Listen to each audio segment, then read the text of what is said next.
1남자 유형 분석 및 공략법.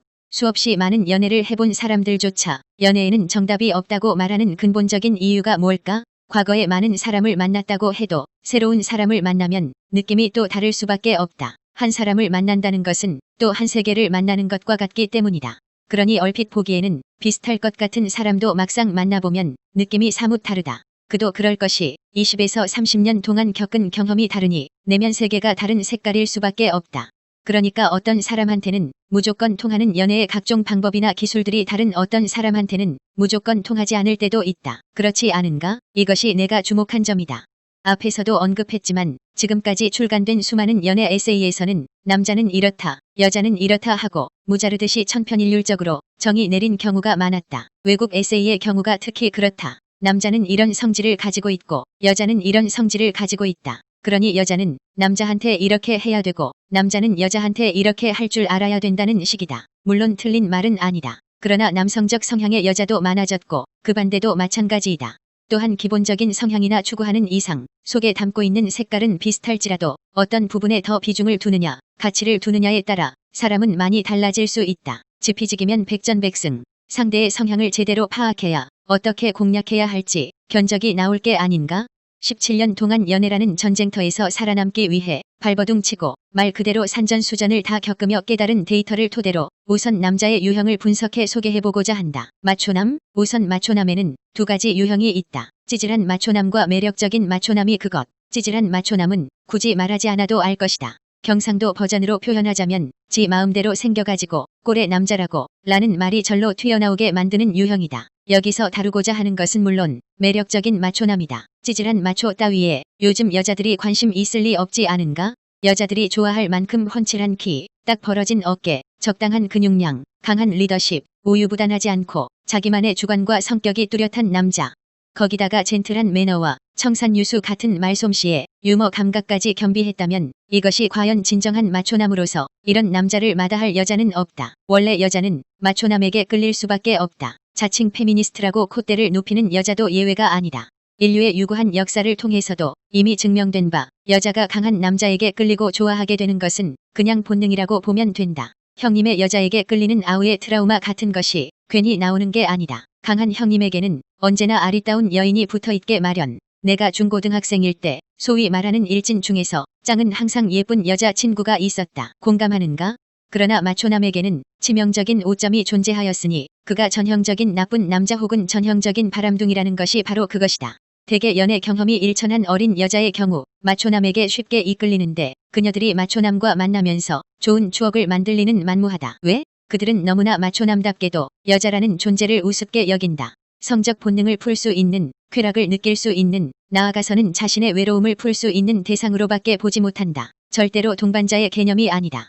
마초남에게 매력을 느끼고 그가 진짜 자기를 사랑하는 줄 알고 진심인 줄 알고 하룻밤을 보낸 이후 연락이 안 되거나 아니면 남자의 관심이 급격하게 떨어지는 것을 경험한 여자들은 수두룩하다. 그런데 그럼에도 불구하고 어떤 마초남이 당신의 마음에 들어왔다면 그를 어떻게 공략하여 진짜 내 남자로 만들 것인가? 방법은 의외로 간단하다. 마초남 공략법의 첫 번째 키워드는 바로 이것이다. 소유욕을 버려라. 아무리 그가 좋아도 참고 그를 가만히 내버려두면 된다. 연락을 잘 안 한다고 해서 투덜거려도 안 되고 왜 자주 만날 수 없느냐고 짜증을 내서도 안 되고 다른 여자 있어? 너 바람 피우지? 하면서 의심하는 것은 더더군다나 안 된다.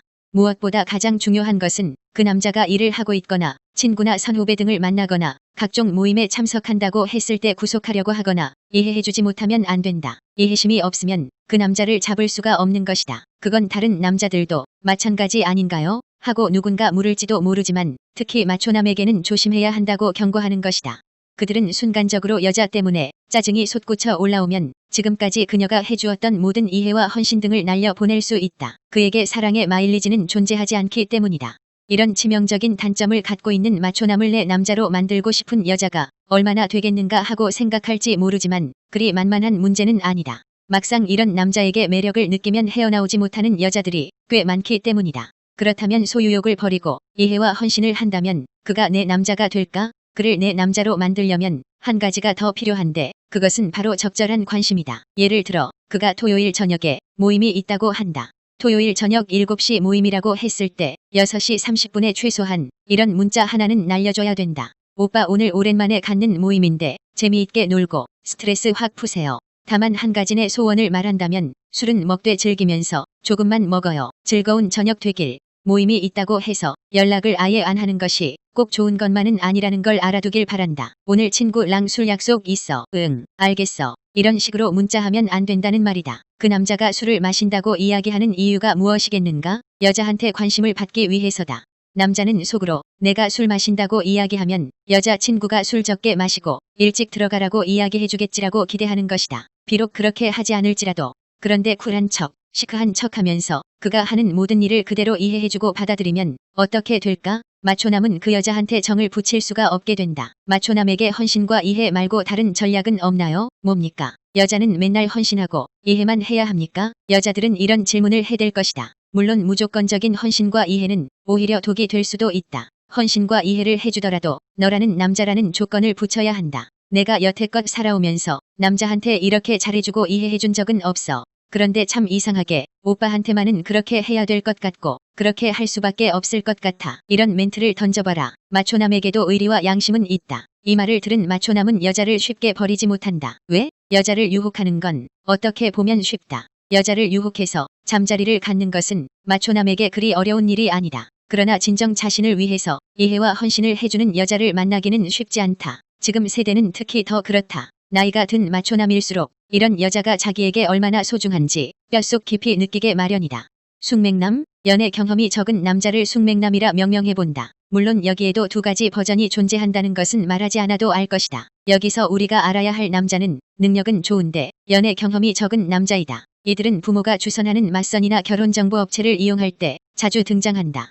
스펙이나 능력은 뛰어나지만 아쉽게도 여자의 마음을 잘 몰라서 본인의 스타일을 꾸밀 줄 몰라서 여자를 어떻게 웃겨줘야 할지 몰라서 어떻게 놀아줘야 여자가 좋아하는지를 잘 몰라서 연인이 없는 미지의 남자들이 바로 숙맥남이다. 여기까지 읽은 여자들은 이런 남자를 누가 좋아합니까? 하고 반문할지도 모르지만 여자가 나이가 들면 들수록 아쉬워하는 것이 이런 남자 유형이다. 숙맥남은 숫기가 없어서 연애 경험이 없을 뿐이지 막상 사귀어보면 얼마든지 여자가 바라는 대로 이끌어갈 수 있는 가능성을 갖고 있다. 하지만 문제는 이런 남자들을 너무 만만하게 보는 데 있다.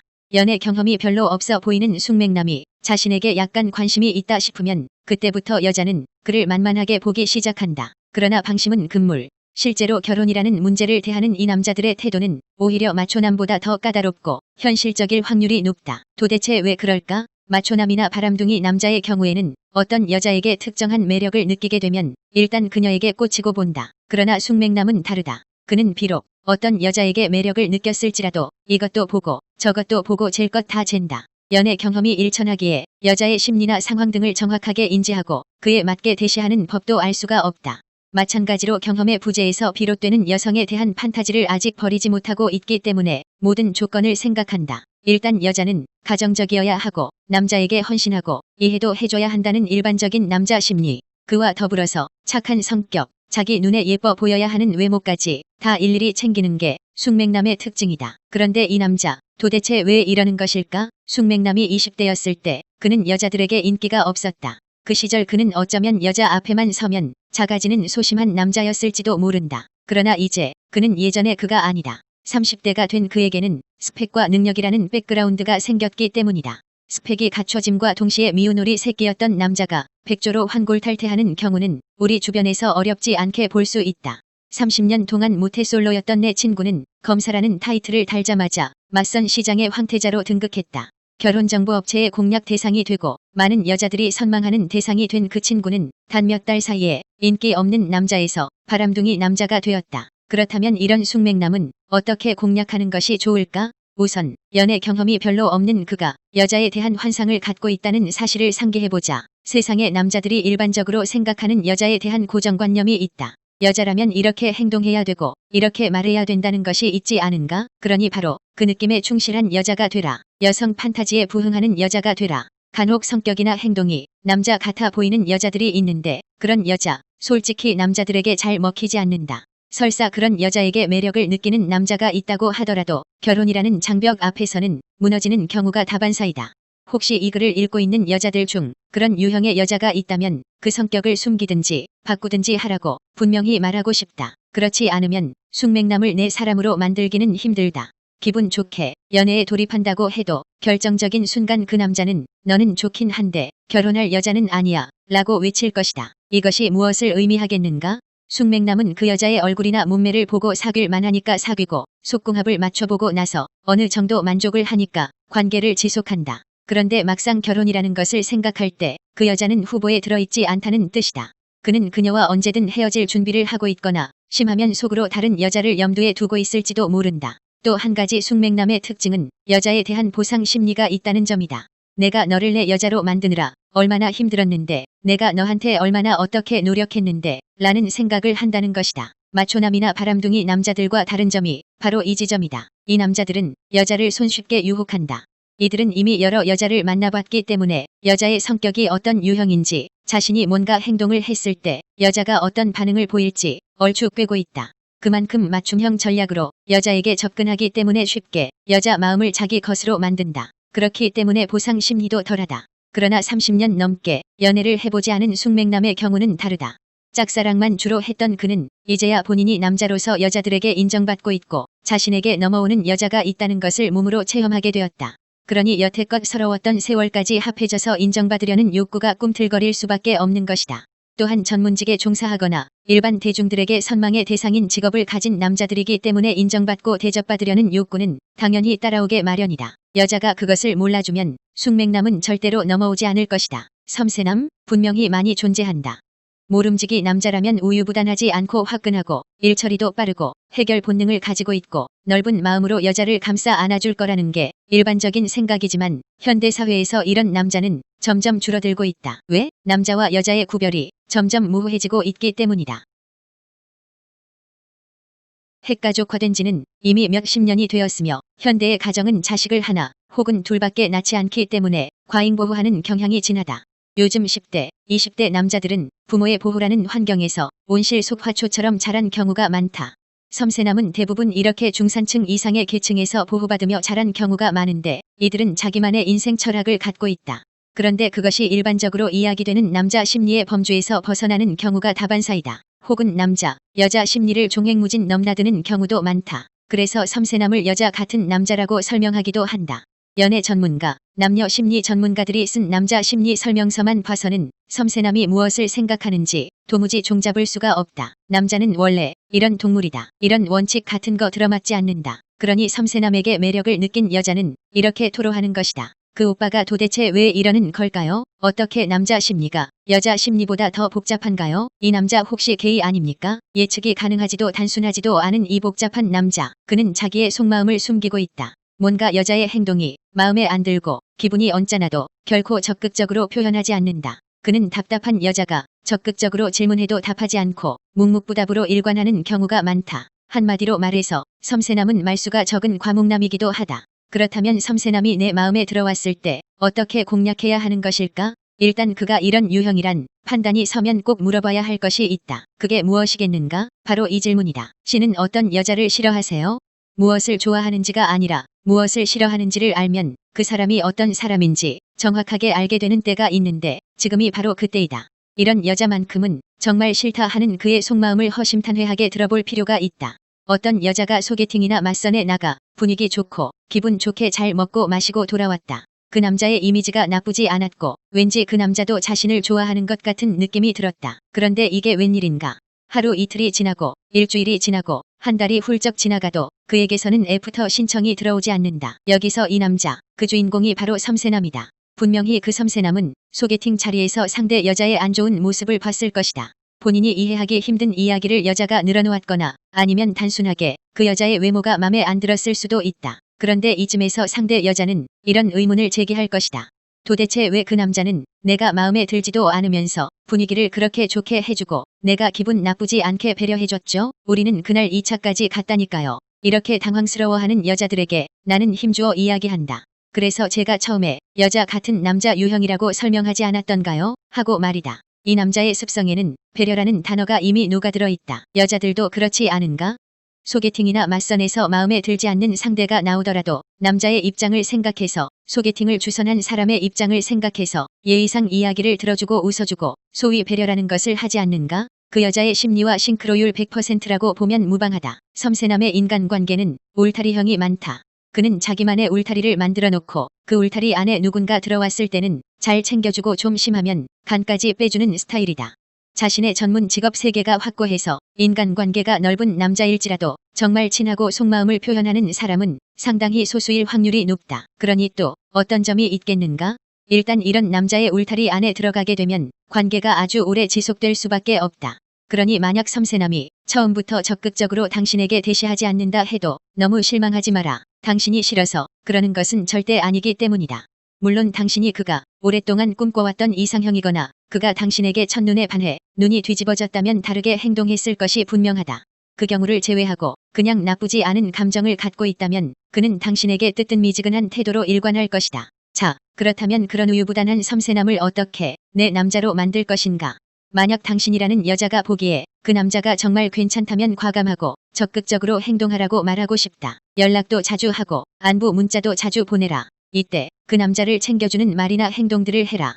첫 번째 만남 이후에 그 남자가 적극적으로 나오지 않았지만 당신이라는 여자가 먼저 남자가 마음에 들어 연락해서 몇 번 전화나 카톡 메시지, 문자를 주고받았다면 두 번째 만남이 절대적으로 중요하다. 두 번째 만날 때 당신은 확실히 그에게 어필할 수 있는 결정적 한 방을 갖고 있어야 한다. 옷이나 화장, 말투나 행동 등등에서 여성스러운 매력을 발산해야 한다는 말이다. 그래서 두 번째로 만나기 전에 카톡 메시지나 문자로 그 남자가 좋아하는 여성상, 스타일 등등을 몇 개 정도 알아내어 준비하는 게 좋다. 만약 두 번째 데이트에서도 그 남자에게 별로 감흥을 주지 못한다면 그 남자는 더 이상 당신이라는 여자에게 연락도 잘 하지 않을 것이고 만나려고도 하지 않을 것이다. 마지막으로 하나의 팁을 더 얹힌다. 섬세남은 성격이나 취향, 추구하는 바가 자신과 똑같은 여자에게 더 잘 끌린다. 그 남자가 깔끔한 성격에다 정리정돈을 잘한다면 당신이라는 여자도 그런 사람으로 보여야 한다. 설사 그런 성격이 아니더라도 그런 여자처럼 행동해야 된다. 왜? 섬세남은 자기 성격이 너무 예민하다거나 너무 까다롭다거나 호불호가 강하다거나 하는 평가를 받고 싶어 하지 않는다. 30년 이상의 세월 동안 형성된 자기 성격이 나쁘다는 것을 인정할 수도 없고 쉽게 버릴 수도 없는 것이다. 약속을 중시하는 칼 같은 성격이라면 절대로 늦지 않는 것이 중요하다. 이것을 하고 저것을 하지 말자고 서로 약속했다면 그 합의를 꼭 지키는 것도 중요하다. 소심남? 남자는 처음에 자기 눈에 그 여자가 예뻐 보이지 않으면 100번 1000번 만나도 좋아지기가 쉽지 않다. 남자는 일단 자기 눈에 어떤 여자가 들어오면 어떻게 해서든 그 마음을 표현하게 마련이다. 이것이 바로 일반적인 남자 심리의 첫 번째 특징이다. 그런데 과연 그렇지 않은 남자는 없을까? 책에는 그렇게 쓰여 있는데 사실 우리는 인생을 살다 보면 그렇지 않은 남자들을 꽤 많이 만나게 된다. 그들은 맘에 드는 여자를 발견해도 적극적으로 대시하지도 않고 좋아한다고 고백하지도 않는다. 그런데 문제는 당신이라는 여자에게 만나자고 연락을 하고 보통 기준 이상으로 관심을 보이는 것 같이 느껴질 때다. 이럴 때 여자는 딜레마에 빠진다. 저 남자가 도대체 나를 좋아하는 걸까? 아니면 나를 떠보는 걸까? 당신이라는 여자는 분명 남자가 적극적으로 다가오면 받아줄 용의가 있는데 그가 미적지근한 태도를 보이니 답답해서 미칠 지경이 된다. 그렇다고 여자가 먼저 대시하는 것도 자존심 상해서 아무런 행동을 못 보이는 당신은 혼자 이렇게 되뇌곤 한다. 오, 사랑이여, 부디 나를 뿜질러주오. 사실 나는 하루에 몇 번씩 이런 딜레마에 빠져있는 여자들로부터 상담 메일을 받고 있는데 그때마다 그녀들에게 이런 말을 들려주곤 한다. 본인이 먼저 고백하지 않는 남자 유형도 분명히 있어요. 이렇게 말을 해주면 대부분의 여자들은 의아해한다. 여태껏 살아오면서 연애 한두 번쯤은 해봤던 여자들은 주로 남자가 먼저 적극적으로 대시해서 사귀게 된 경험이 많다. 좀 괜찮은 여자다 싶으면 나 너 좋아해라는 고백 한두 번쯤은 다 들어봤을 것이다. 설사 좋아한다, 사귀자 라고 말로 구체적으로 표현하지 않았더라도 행동이나 눈빛, 표현들이 적극적이어서 누가 봐도 명쾌하게 좋아한다는 게 티가 났을 것이다. 그런데 여태까지 봤던 그런 남자들과는 전혀 다른 남자가 마음에 들어왔다면 여자는 골머리를 썩게 된다. 바로 이런 남자가 소심남이다. 그런데 왜 이 남자 유형은 이렇게 소심해졌을까? 자기 자신한테 자신이 없어서, 여자가 자기를 좋아한다는 확신이 들지 않아서, 물론 이 두 가지 때문에 소심한 성격이 고착화된 남자는 분명히 있다. 그리고 그런 남자는 능력이 없는 소심남으로 여자들의 관심 밖에 있다. 그렇다면 그 남자가 직업도 안정적이고 얼굴도 키도 괜찮고 게다가 적극적이지는 않지만 분명히 나를 좋아하는 것 같은데도 고백하지 않는다면? 예를 들어 분명 자주 만나서 영화도 보고 술도 마시고 차도 마시고 남들 할 거는 다 하는데 먼저 손을 잡지 않는다면? 그렇다면 여자는 정말이지 헷갈리기 시작한다. 그런 여자들은 나에게 묻는다. 도대체 날 안 좋아한다면 왜 만나는 거죠? 왜 먼저 손을 안 잡는 거냐고요? 그런 여자들에게 나는 다시 이렇게 조언하고 싶다. 그 남자는 먼저 여자를 유혹해본 경험이 없기 때문입니다. 그렇다면 여자들은 반문할 것이다. 그 남자 분명 연애도 몇 번 해봤다니까요. 물론 그럴 것이다. 그가 능력이 없는 찌질남에다가 얼굴이 심하게 못났다면 또 다른 문제지만 만약 그런 게 아니라면 누가 보기에도 훈남이고 멀쩡한 직업 세계에서 자기 능력을 발휘하고 있다면 더더욱 그렇다. 이런 말이 있다. 진짜 잘생긴 사람, 진짜 괜찮은 남자들은 바람둥이가 아니다. 왜 그럴까? 그 남자가 굳이 애쓰지 않아도 여자들이 먼저 다가와 대시했기 때문이다. 그는 굳이 자신이 애써서 공들여 여자를 유혹할 필요가 없었을 뿐이다. 그러니 당연히 여자를 유혹할 멘트나 기술을 배울 필요가 없다. 그 남자 입장에서는 여태까지 그저 자기 감정에 솔직하면 연애는 자연스럽게 따라오는 것이었다. 그렇다면 이런 소심남에게는 어떻게 다가가야 하는 것일까? 해결책은 아주 단순하다. 남자와 여자의 입장을 바꿔라. 일반적으로 연애 초반에 남자가 담당하는 몫을 여자인 당신이 하면 된다. 먼저 만나자고 하고, 먼저 좋아한다고 하고, 먼저 관심 있다고 표현하면 된다. 그렇게 하면 그 남자는 자기 감정에 충실하게 답할 것이다. 그 여자가 마음에 들면 만나려고 할 것이고 그러다 보면 자연스럽게 연인 관계로 이어질 것이다. 어렵게 생각할 필요가 없는 것이다. 이쯤 되면 꼭 이런 질문을 하는 여자들이 있다. 여자가 먼저 좋아한다고 고백하면 남자한테 이용만 당하는 거 아닌가요? 그러나 그것은 일반적인 남자에게만 해당되는 법칙이다. 섬세한 질문을 통해 그가 이 유형의 남자인지 판단하는 것이 중요하다. 전체 남자의 10%도 안 되는 이 유형의 남자들은 기본적인 특징이나 본능이 일반적인 남자와 절대 같지 않다. 그의 과거 연애 패턴이 어떠했는지를 살펴보면 빨리 답을 찾을 수 있을 것이다. 그는 가만히 있어도 여자들이 먼저 접근하는 타입인가? 여자들에게 굴림하려고 들지도 않으며 잘 배려하는 남자인가? 누가 봐서도 매력적이고 능력 있는 남자인가? 만약 그렇다면 그는 바로 이 유형이다. 망부성남? 보통 여자는 헤어진 남자를 그리워하지 않지만 남자는 헤어진 여자를 그리워하게 마련이다. 이것은 주로 여자가 이타적이기 때문에 생기는 현상이라고 본다. 헤어지고 나서야 그녀가 나에게 얼마나 잘해주었는지를 비로소 더 뼈저리게 깨닫게 되기 때문이다. 나의 경우에도 헤어진 여자를 잊지 못해 바람둥이 생활을 한 적이 있다. 그런데 이 정도가 심한 남자 유형이 있다. 바로 그것이 이름하여 망부성남이다. 이들은 왜 헤어진 여자를 잊지 못하는 걸까? 어떤 장면을 떠올려보자. 남자가 새로 사귄 여자친구와 삼겹살을 먹으러 갔다. 가슴을 뛰게 하는 새 여자친구와 함께 맛있게 삼겹살을 먹으면서 재미있는 이야기를 하며 즐겁게 보냈다. 그런데 기쁜 와중에도 뭔가 중요한 한 가지가 빠졌다는 아쉬움이 든다. 도대체 그게 뭔지는 잘 모르겠지만 뭔가가 2% 부족하달까? 그리고 남자는 곰곰이 생각한 끝에 그 부족한 2%가 헤어진 여자친구 때문이라는 걸 깨닫게 된다. 그녀는 삼겹살을 먹을 때도 항상 자신에게 먼저 마늘과 삼겹살을 정성껏 넣은 상추쌈을 싸주었던 것이다. 만약 새 여자친구가 그런 남자의 심리를 알게 된다면 황당해할 수도 있다. 아직 몇 번 만나지도 않았는데 상추쌈까지 싸서 입에 넣어주는 건 오버 아닌가? 그런데 그 남자는 삼겹살 하나에도 혹은 다른 그 무엇, 예를 들어 된장찌개 하나에도 헤어진 여자친구가 떠오르는 것이다. 여기서 남자가 그 여자를 버린 건지 그 여자가 남자를 버린 건지는 전혀 중요하지 않다. 그 남자의 머릿속에는 이미 자신에게 최선을 다했던 여자의 얽힌 추억이 남아있는 것이다. 그런 추억들은 데이트의 모든 장면에서 불쑥불쑥 튀어나올 수도 있다. 영화를 볼 때 항상 팝콘을 남자 입으로 넣어주던 모습, 차로 데려다 줬을 때 항상 먼저 가라고 손짓하던 모습, 빼빼로 데이에 손수 만든 빼빼로를 건네주던 모습, 육체관계를 가질 때 속옷만 입고 있던 모습 등등. 남자는 그 모든 연애의 순간에 전 여자친구의 모습을 떠올린다. 특히 그녀가 자신에게 헌신했을수록, 오래 사귀었을수록 이 현상은 심해진다. 그런데 만약 새로운 여자친구가 전 여자친구에 비해 애정과 헌신의 정도가 현격히 떨어진다면 남자는 무슨 생각을 하겠는가? 새 여자친구가 주는 신선함이 좋으면서도 그의 눈에는 자꾸 단점만 보일 것이다. 새 여자친구가 실수한 것은 없다. 그녀가 예뻐 보이지 않다거나 뭔가를 잘못했기 때문이 아니라는 것이다. 그렇다면 이렇게 전 여자친구를 잊지 못하는 남자에게는 어떻게 다가가야 하는 것일까? 이미 사귀고 있는데도 전 여자친구가 워낙 잘해줬기 때문에 비교 대상이 되는데 그렇지 않은 경우에 그 남자가 좋아졌다면 어떻게 접근해야 할까?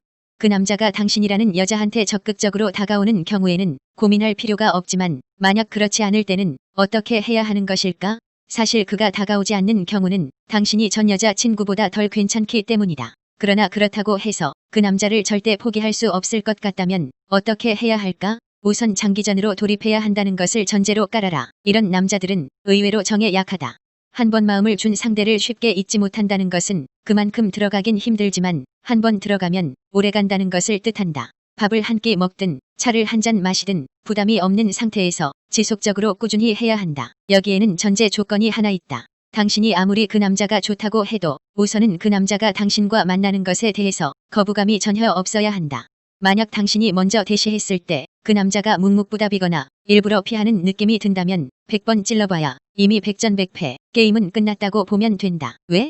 이 경우는 전 여자 친구를 못 잊어서가 아니라 당신이라는 여자 자체에 관심이 없는 것이다. 한마디로 다시 태어나 다음 생에야 만나야 한다는 말이다. 그런데 어느 정도 당신에게 호감을 보인다면 꾸준한 만남을 가져야 한다. 그러나 이 경우에도 장기전에 돌입하기 직전 한 가지 명심해야 할 것이 있다. 그가 가장 좋아하는 여자 유형이 뭔지, 또 가장 재수 없어 하는 여자 유형이 뭔지 꼭 알아봐야 한다. 그 두 가지를 알아야 그 남자를 잡을 수가 있다. 인간이라는 존재는 누구나 자기만의 울타리 안에서 견고한 자기만의 생각을 갖고 있다.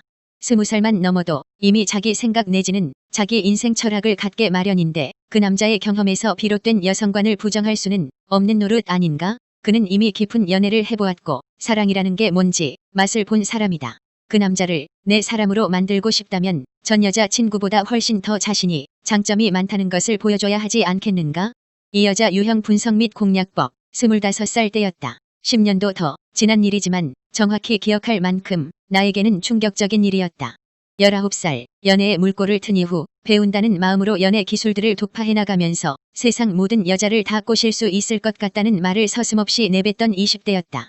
지금 생각하면 창피하지만 누구에게나 젊은 패기로 호기를 부리는 시기는 있지 않을까? 그렇게 스스로 난다 긴다 하던 나이에 나는 한 여자를 만났다. 내 눈에는 정말 아름답고 사랑스러운 여자였다. 나는 그간 갈고 닦은 기술들을 바탕으로 그녀에게 작업을 걸었다. 그리고 모든 것이 순탄하게 진행되는 듯했다. 당시 자신감이 충만했던 나는 멀지 않은 시간에 나를 잡아 그녀에게 고백 비슷한 것을 하게 되었다. 그런데 예상치 못한 그녀의 답변. 다른 여자한테는 이런 방법이 통했나 본데 나한테는 절대 안 통해요. 그날 이후 나는 며칠을 방구석에 박혀서 끙끙 앓았다. 홍역을 앓는 사람보다 더 아프게 앓았다. 그리고 나의 문제점에 대해서 생각해보았다. 무엇이 잘못되었을까? 나는 모든 여자에게 같은 방법이 통할 거라 착각하고 있었다. 그래서 다른 여자들에게 이미 써먹고 성공했던 방법을 아무 생각 없이 그녀에게 사용했던 것이다. 사람마다 취향이 다르고 생각이 다르다는 사실을 망각한 채 예전에도 통했던 방법이니 이번에도 통할 것이라는 안일한 마음으로 그녀에게 다가갔던 것이다. 내가 반할 만큼 특별한 그녀인데 다른 여자들과 다른 반응을 보일 수도 있다는 사실을 간과했던 것이다. 그때의 깨달음 이후 나는 여자를 유형별로 분석하고 파악하기 시작했다. 10년 가까이 여자를 만나면서 파악한 여자의 유형은 그야말로 각양각색이었다. 모든 여자들은 나름의 특성이 있어서 가볍게 뭉뚱그려도 그 유형이 100가지는 좋게 넘을 것이다. 그것을 일일이 다 설명할 수는 없기에 소수에 해당하는 유형은 제외하고 5가지 정도로 정리해보았다. 대다수의 여자들이 여기에 해당된다. 그러니 앞으로 언급될 5가지 유형만 정확하게 알고 있어도 내 사람을 만드는 일이 한결 쉬워질 것이다. 착한 도도녀, 보통 남자들이 소개팅이나 맞선에서 가장 흔하게 보게 되는 유형이다. 잘 웃지 않고 리액션이 별로 없으며 그렇다고 남자한테 적극적이지도 않은 무난하지만 도도한 기운이 느껴지는 여자들이 이 유형에 속한다. 착한 도도녀는 처음부터 이런저런 반응을 보이지 않는 대신 속으로 그 남자에 대해 판단하고 아니다 싶으면 바로 문을 닫아버리기 때문에 처음에 기회를 놓치면 잡기 힘든 타입이다. 게다가 착한 도도녀는 싫어도 싫은 내색을 하지 않고 좋아도 좋은 내색을 하지 않기 때문에 표정만으로는 이 여자가 지금 나에게 호감이 있는지 없는지 전혀 알 수가 없다. 하지만 이런 여자일수록 남자의 행동에 따라 적절한 웃음과 리액션을 보여줄 줄 알고 진심 어린 질문을 던지면 진심 어린 대답을 한다. 한마디로 상대방에 대한 기본적인 예의를 지키면서도 도도한 타입이다. 그렇다면 그녀를 어떻게 공략해야 할까? 착한 도도녀는 여자 같은 여자의 전형이다. 이들은 기본에 충실한 연애를 추구한다. 착한 도도녀는 남자가 먼저 다가와 적극적으로 리드해주고 남자가 먼저 유머 감각을 발휘해주기를 원한다. 그녀들이 입버릇처럼 하는 말 중에 하나가 이거다. 그 남자가 하는 것 봐서 이 말은 남자가 움직이지 않는데 내가 왜? 라는 도도함이 깔려있다. 그러나 천생 여자인 착한 도도녀는 이렇게 말하면서도 사실 속으로는 이렇게 말하고 있는 것이나 다름없다. 이름을 불러주세요. 나 거기 서 있을게요. 그녀가 만약 대놓고 싫다고 딱 잘라 거절하지 않고 약간 도도한 척하면서도 여지를 남긴다면 바로 이런 속마음을 품고 있다고 보면 된다. 그녀는 남자가 적극적으로 돌진하면 분명 마음의 문을 열게 되어 있다. 그런데 착한 도도녀를 대할 때 몇 가지 함정에 주의해야 한다. 그 첫 번째는 바로 마음에 들지 않아도 그 남자를 충분히 만나보려는 그녀의 신중함이다. 이런 유형의 여자들은 싫어하는 것도 좋아하는 것도 아닌 수준의 감정이라면 그 남자를 몇 번 더 만나보면서 스스로의 감정을 좀 더 키워도 좋을지 어떨지 심사숙고한다. 다시 말해 싫은 것도 아니고 좋은 것도 아닌 상대를 계속 만나주는 기간이 있다는 얘기다. 하지만 그녀의 이런 신중함은 어떤 남자들에게는 희망 고문일 뿐이다. 그녀가 정말 마음에 드는 상황이 아니라면 잘 판단해야 한다. 사실 처음에 느낌이 오지 않으면 2번, 3번을 만난다고 해도 크게 변하지 않을 확률이 높기 때문이다. 두 번째 함정은 그녀의 변화다. 처음에는 별다른 느낌을 받지 못한 듯 행동하던 그녀가 몇 번 만나다 보니 웃기도 하고 농담도 주고받는 게 아닌가. 이 여자의 행동이 변하고 있기 때문에 남자는 이 여자가 정말 나를 좋아하게 된 것이 아닐까 하고 착각하게 된다. 그러나 착한 도도녀는 단지 낯가림이 사라지면서 조금 친절해졌을 뿐이다. 착한 도도녀들이 그렇다. 처음에는 상대방에 대한 낯설음을 경계심으로 드러내다가 연락을 하고 만나는 횟수가 증가하면서 그 남자에 대한 마음의 문을 조금씩 연다. 착한 도도녀들은 자신의 이런 특성을 스스로 인지하고 있기 때문에 그 남자가 썩 좋지 않았다 하더라도 썩 나쁘지만 않았다면 몇 번은 더 만나볼 수 있는 것이다. 그렇다면 그녀의 친절이 나에 대한 호감인지 아니면 단순한 경계 해제인지를 어떻게 구별을 할 수 있을까? 간단한 방법 하나를 소개한다. 잠수를 타라. 일단 착한 도도녀들은 어장관리와는 거리가 멀다. 어장관리를 하려는 여자들은 어떤 남자에게나 2, 3일 연락이 없으면 카톡 메시지도 보내고 만나자는 말도 하고 심지어 먼저 전화를 걸기도 한다. 하지만 착한 도도녀들은 마음에 들지 않는 남자에게 절대 먼저 연락하지 않는다. 그러니 그 여자의 마음을 알고 싶다면 이틀이나 3일 정도 잠수를 타라. 만약 연락이 오지 않는다면 그 여자는 당신에게 별 관심이 없는 것이다. 그녀는 단지 당신이라는 남자가 만나자고 하니까 만나고 연락을 하니까 받아줬던 것뿐이다. 그렇다면 착한 도도녀는 어떻게 공략해야 할까? 쉽게 생각하자. 무조건 첫 만남에서 승부를 봐야 한다. 첫 만남에 대한 자세한 요령은 책의 뒷부분에서 이야기하겠지만 투자에 인색하지 말라는 말만은 꼭 하고 싶다. 만약 소개팅을 통해서 만난 착한 도도녀가 마음에 든다면 최소한 그날 하루만큼은 최선을 다해야 한다. 이날만큼은 자신이 할 수 있는 선에서 가장 분위기 좋고 여자들에게 인기 있는 곳으로 그녀를 안내해야 한다. 착한 도도녀들은 카페에서 본 남자의 첫인상이 별로였다 하더라도 이후의 스케줄에서 기본적인 인격과 교양을 보여주면 최소한 한 번은 더 기회를 준다. 그 기회를 얻고 싶다면 분위기 좋은 곳에서 맛있는 음식을 대접하는 것은 당연하다. 물론 예약은 필수다. 나의 경우 이런 상황에 대비해 분위기 있는 레스토랑을 몇 개는 미리 알아둔다. 주문은 샐러드와 메인 메뉴 2개, 가볍게 마실 수 있는 와인 한 병을 곁들여 시킨다. 그녀가 와인을 잘 모른다면 여자들이 좋아하는 달콤하고 톡 쏘는 모스카토 화이트 와인 정도가 적당하다. 그렇게 공들인 식사 자리가 마련되었으면 어떤 이야기를 해야 되겠는가? 다른 것 필요 없다. 적극적인 공세를 펼쳐라. 대놓고 좋아한다. 마음에 든다고 떠들라는 것이 아니다. 늘 커피만 마시고 헤어졌는데 이렇게 오래 이야기 나눠보고 싶은 분은 처음이네요. 이런 귀여운 과장법도 괜찮다. 착하지만 도도한 타입의 여자는 자신을 특별하게 생각해주는 남자의 행동에서 진심을 느끼고 확신을 갖는다. 자신을 데려간 식당, 거기에서 주고받는 말 한마디, 이런 사소한 것들을 통해 그녀는 자신의 특별함을 확인하고 남자의 말을 신뢰하기 시작한다. 반대로 그것을 심어주지 못하는 남자에게는 절대 호감을 느끼지 못한다. 둘이서 밥 먹는데 너무 많은 거 아닐까? 와인은 오버 아닌가? 이런 생각이 든다면 착한 도도녀 말고 다른 유형의 여자를 찾는 편이 빠르다. 물론 매일 이렇게 대접할 필요는 없다. 하지만 이 유형에게는 첫인상이 가장 중요하다는 사실을 명심해야 한다. 정말 마음에 드는 상대라면 나의 존재를 확실하게 각인시키기 위해 이 정도 투자는 아까워하면 안 된다. 나쁜 도도녀? 여기 예쁜 여자가 한 명 있다. 아니 예쁜 여자라기보다는 남자들의 본능을 자극하는 여자. 그녀는 많은 남자들에게 대시받고 있으며 차마 대시하지 못하는 대다수 남자들도 속으로는 좋아하고 있을 만큼 치명적인 매력을 갖고 있다. 그녀의 이름이 바로 나쁜 도도녀다. 여자들이여, 내가 부모 잘 만나서 이런 아름다운 외모를 타고났다면 얼마나 행복했을까 하고 생각하는가? 그러나 이런 여자들 행복하지가 않다. 왜? 피라미는 많이 꼬일지언정 대어는 낙더라도 곧 놓아주게 된다. 나쁜 도도녀는 착한 남자, 연애 못하는 남자에게는 무덤 같은 여자지만 바람둥이 남자나 나쁜 남자 스타일에게는 천사 같은 여자이다. 왜 이런 말을 하겠는가? 그만큼 나쁜 도도녀는 자기 스타일이 확고하다. 그녀들은 어장관리를 할 줄 모른다. 좋으면 좋은 것이고 싫으면 싫은 것이다. 처음 만난 이후 그 남자와 30분 정도 대화를 해보면 이미 답이 나온다. 그 남자를 다시 만나야 할지 끝내야 할지 결정이 선다는 말이다.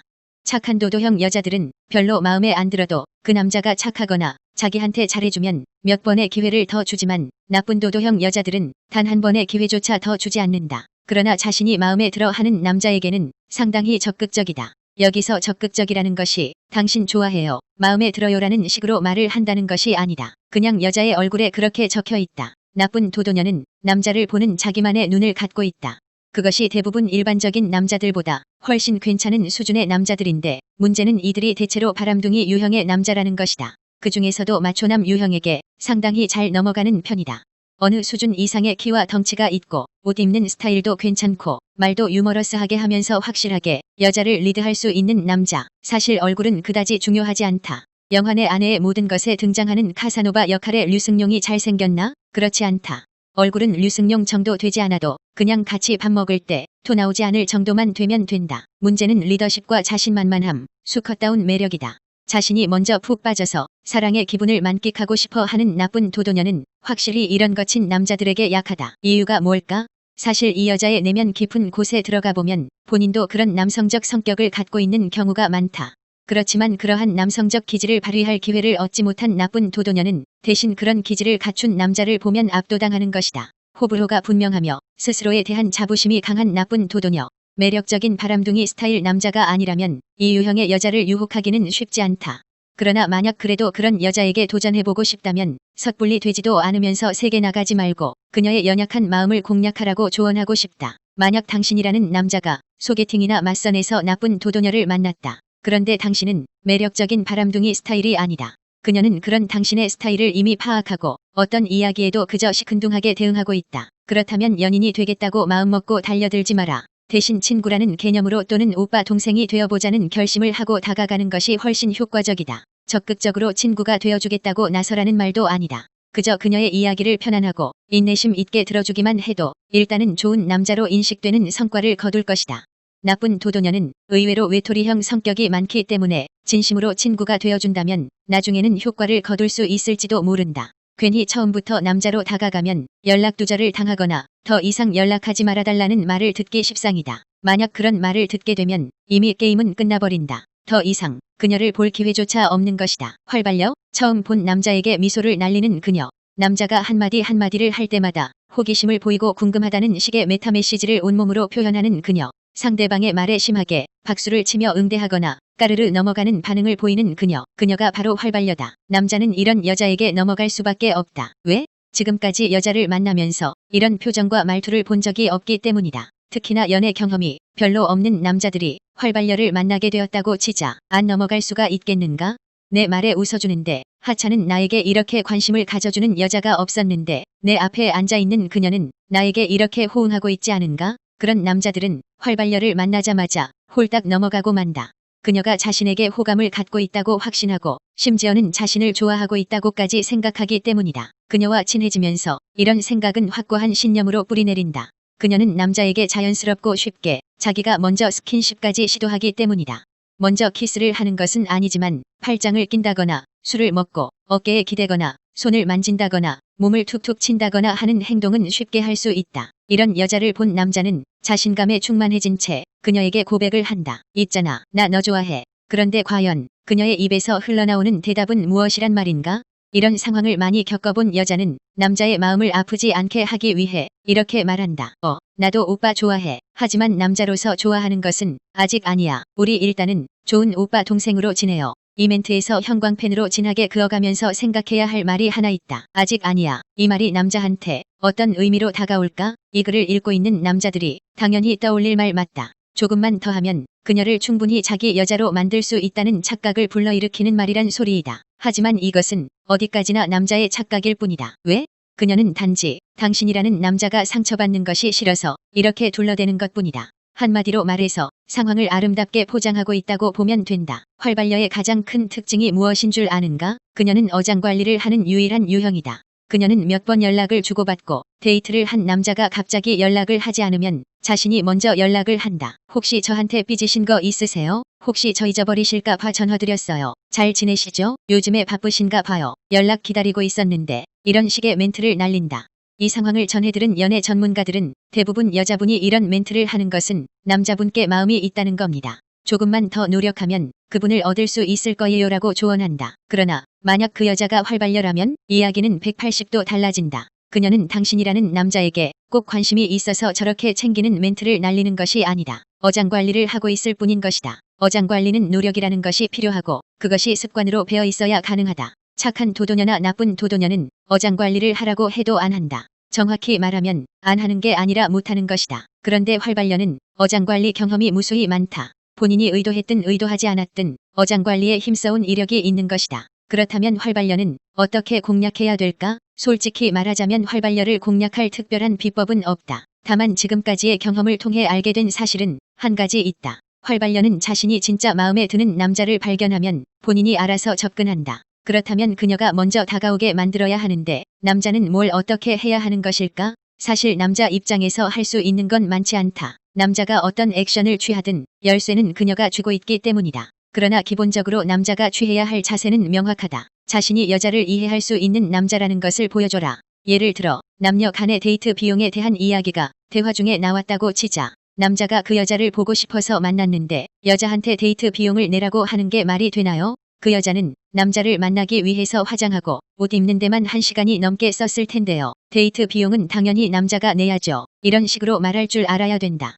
핵심은 철저하게 여자 입장에서 여자들이 좋아하는 말, 여자들이 듣고 싶은 말을 할 줄 알아야 한다는 것이다. 요즘에 집안일을 안 하는 간 큰 남자가 있나요? 당연히 함께 해야죠. 여자도 일하고 남자도 일하는데 여자들한테만 집안일하라고 의무감을 주는 건 진짜 아닌 것 같아요. 저는 요리도 잘하고 설거지도 잘해요. 제가 만든 요리 한번 드셔보실래요? 이런 멘트를 날려주면 활발녀에게는 매우 좋은 이미지를 심어줄 수가 있다. 물론 다른 유형의 여자들도 마찬가지겠지만 활발녀의 주변에는 유독 아는 오빠들, 동성 친구들, 회사 지인들이 많다. 그만큼 비교 대상이 넓다는 소리이다.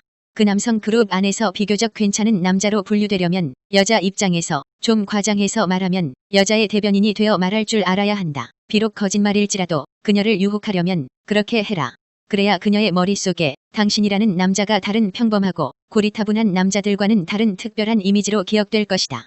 4차원녀, 요즘 한창 뜨고 있는 것이 이미지 메이킹이다. 다들 알다시피 이것은 자기 성격이나 성향 그리고 외적인 조건 등등에 맞추어서 어울리는 이미지를 만드는 것인데 그것이 왜 중요할까? 겉으로 보이는 이미지가 본인의 실제 성격이나 말투와 다르면 타인에게 공감을 얻지 못하기 때문이다. 그런데 가끔 이미지와 실제 성격이 심하게 불화하는 여자를 발견할 때가 있는데 우리는 그녀를 4차원녀라고 부른다. 얼굴이 못생겼다, 성격이 이상하다와 같은 차원의 문제가 아니다. 그녀들은 자기 본연의 성격과 이미지를 제대로 매칭하지 못했을 뿐이다. 너는 어디 나가서 조용히 입만 다물고 있으면 무조건 남자가 대시할 거야. 너는 어디 나가서 나대지만 않으면 남자들이 좋아할 거야. 여자들 사이에서 이런 조언 한 번쯤은 듣거나 혹은 해본 적이 있을 것이다. 그런데 남자 입장에서 이런 말이 튀어나오게 하는 여자를 볼 때 그리고 그 정도가 심할 때 4차원녀라고 부를 수 있는 것이다. 경우의 수는 여러 가지이다. 도도한 척해 보였는데 실제로는 순진하고 숙맥인 여자, 왈가닥에 가벼운 분수기가 있어 보였는데 알고 보니 지독한 고집쟁이인 여자, 얌전하고 순해 보였는데 갑자기 확고한 자기 신념을 피력하면서 호불호를 극단적으로 피력하는 여자. 섹시한 옷을 주로 입는데 조선시대의 정절 개념을 갖고 있는 여자. 한마디로 말해서 뭐겠는가? 어떤 여자를 보고 저 여인은 참 이러이러하구나 하고 생각했던 개념들이 갑자기 와장창 무너지는 경험을 하게 만든다는 것이다. 그리고 또 다른 경우가 하나 더 있다. 못생긴 여자인데 자기가 못생겼다는 것을 모르는 여자들이 있다. 나는 의외로 이런 여자들을 자주 목격하게 되는데 그때마다 드는 참담한 기분은 정말이지 적응이 안 된다. 저 섹시하지 않나요? 저 나름 귀엽지 않나요? 자기만의 생각이나 철학을 갖고 있더라도 그것이 어느 정도 객관성을 갖고 있을 때 주변 사람들이 수긍을 하고 공감을 하고 박수를 보내주는 것이다. 그런데 이렇게 자신에 대한 착각 속에 빠져있는 4차원녀. 그녀는 회사에서나 동료 집단 안에서 외톨이일 확률이 매우 높다. 인간관계가 좋은 사람이 연애도 잘한다. 남녀관계도 인간관계이기 때문이다. 그러므로 사람들과의 소통에 약간의 문제가 있는 4차원녀는 모태솔로일 확률이 높다. 그러니 이 글을 읽는 남자들은 이런 여자를 왜 공략해야 하느냐고 되물을지도 모르겠다. 솔직히 말해서 나도 처음에는 이런 여자들에게 별로 호감이 생기지 않았기 때문에 고민을 해야 할 필요를 느끼지 못했다. 하지만 블로그 미친 연애를 운영하면서 많은 애독자들과 대화하고 또 상담을 하는 과정에서 4차원녀의 매력을 알게 되었다. 그게 무엇인 줄 아는가? 4차원녀 중에는 의외로 순수한 매력을 갖고 있는 여자가 있다. 이 글을 읽는 여러분들도 이런 경우를 겪은 적이 있지 않았는가? 원래 마음은 여리고 착하고 순수한데 사람들에게 자신의 의견을 표현하는 방법을 알지 못해서 혼자 끙끙 앓으면서 힘들어했던 경우, 내 마음은 그게 아닌데 사람들의 오해를 샀던 경우, 어떤 말을 해놓고서는 이미 엎질러진 물을 주워 담지 못해 전전긍긍하는 심정이 되었던 경우, 4차원녀는 누구보다도 이런 경험을 자주 했다. 그녀는 돌아서서 무릎을 치며 후회하고 한숨을 쉬었다. 그렇다면 이런 여자에게 가장 잘 어울리는 남자는 어떤 유형일까? 바로 다정다감한 남자이다. 남자들에게 다정다감한 남자란 어떤 남자일까요? 라고 질문하면 사실 막연하게 생각할 것이다. 그런데 여자들이 좋아하는 남자 유형에 빠지지 않고 등장하는 것이 바로 다정다감한 남자이다. 아무리 여자들이 돈 많은 남자를 좋아하고 능력이 좋지 않으면 남자 취급을 안 한다고 하지만 남자가 자신의 생각에 주파수를 맞추고 감싸 안아주면 넘어가게 되어 있다. 고급 레스토랑에 데리고 가서 하나하나 챙겨주는 것보다 중요한 것이 바로 다정다감함이다.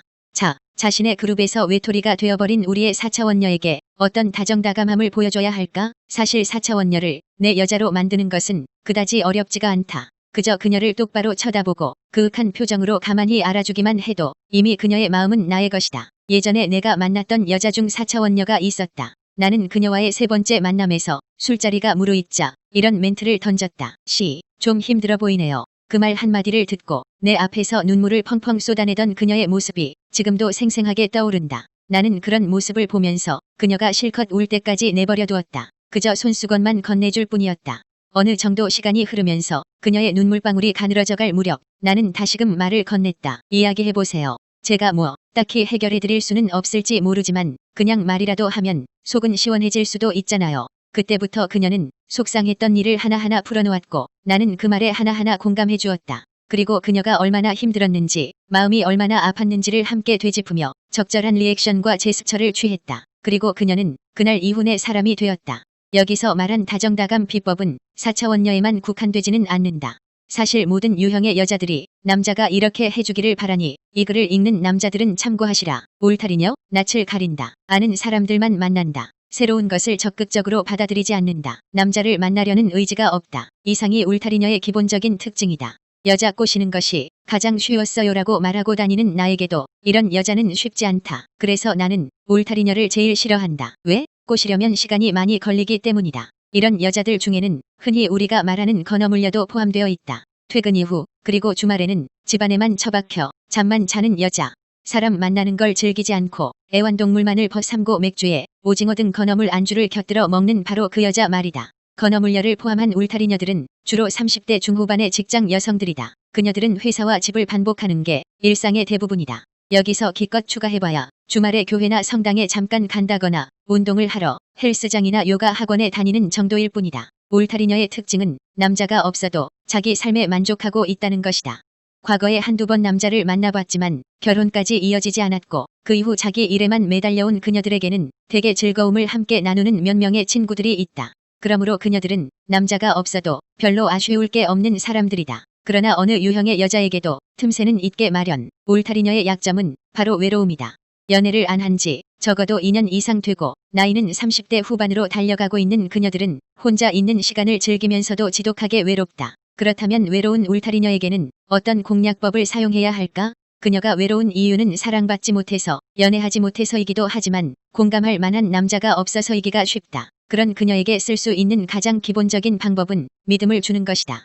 여기서 말하는 믿음은 그 여자의 가치를 인정해주고 본인이 그 가치에 부합하는 사람이라는 걸 인식시키는 것을 말한다. 쉽게 말해서 그 여자에게 이런 대사를 날려야 한다는 것이다. 씨는 저랑 좀 비슷한 사람인 것 같아요. 어쩜 저하고 이렇게 생각이 똑같죠? 이런 사람 처음이에요. 저도 그거 너무 싫어요. 저도 그거 너무 좋아요.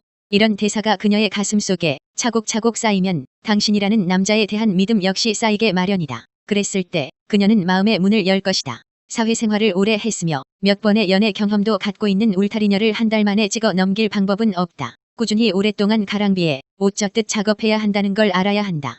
실제로 나의 경우에도 울타리녀를 만나기 위해 3개월 동안 주말마다 교회에 나가 봉사 활동을 한 적이 있다.